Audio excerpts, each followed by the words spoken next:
Assalamu alaikum, I'm Aisha and you're watching SAMAA News. Here are today's headlines. Negotiations between the United States and Iran have entered their final phase, but key disagreements remain over the release of frozen Iranian assets. According to a source familiar with the talks, discussions are now focused on how portions of Iran's frozen funds would be unlocked under a potential agreement between Washington and Tehran. While progress has been reported on other elements of the deal, the financial mechanism for releasing the assets is still seen as a major sticking point.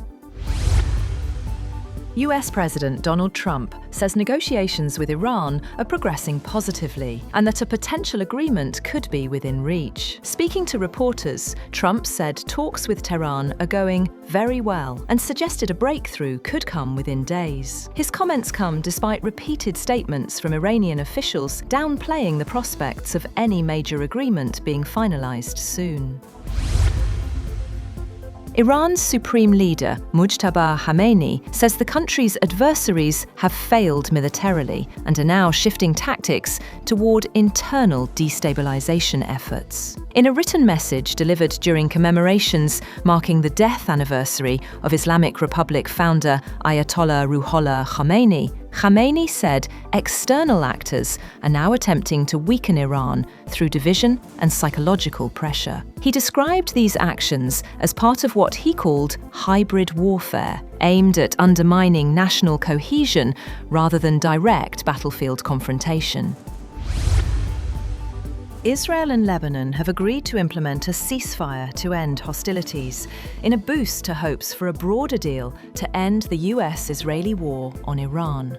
A joint statement released by the US State Department following negotiations in Washington said the Israel-Lebanon ceasefire is contingent on a complete cessation of fire from the Iran-aligned Hezbollah militia and the evacuation of all its operatives from the South Litani sector.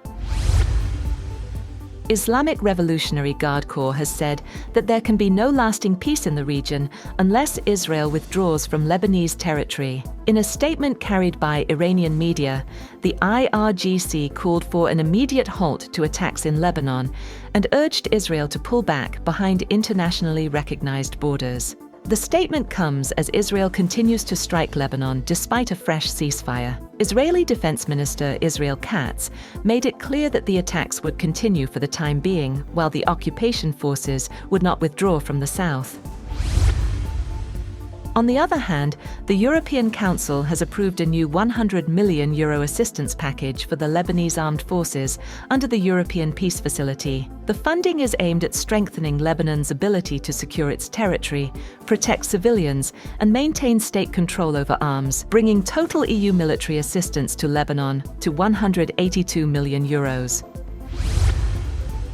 Meanwhile, the Republican-led US House of Representatives has approved a resolution to block President Donald Trump from continuing the war against Iran, reflecting growing concern among members of his party about the 3-month-old conflict. The House voted 215 to 208, as 4 Republicans voted with Democrats in favor of the War Powers Resolution, which directs Trump to withdraw US troops from Iran unless Congress declares war or authorizes the use of military force.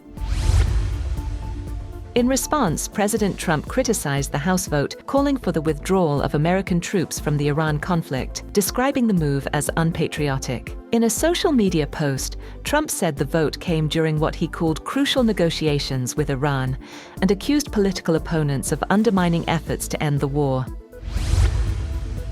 The US military has said it carried out a strike on a vessel in the Eastern Pacific, killing 2 people. The US Southern Command said on X that intelligence had confirmed that the vessel was engaged in narco trafficking operations. Under the Trump administration, the US military has conducted numerous such attacks. And the poorly Sherpa guide has been rescued from the slopes of Mount Everest after surviving for nearly a week without food or supplemental oxygen. According to officials, 52-year-old Dawa Sherpa went missing while descending the mountain after an unsuccessful summit attempt. He was later found and rescued in what authorities are describing as a rare survival story under the extreme conditions of the world's highest peak. That's all for now. For more updates, visit www.SAMAA.tv. Thank you for watching SAMAA News.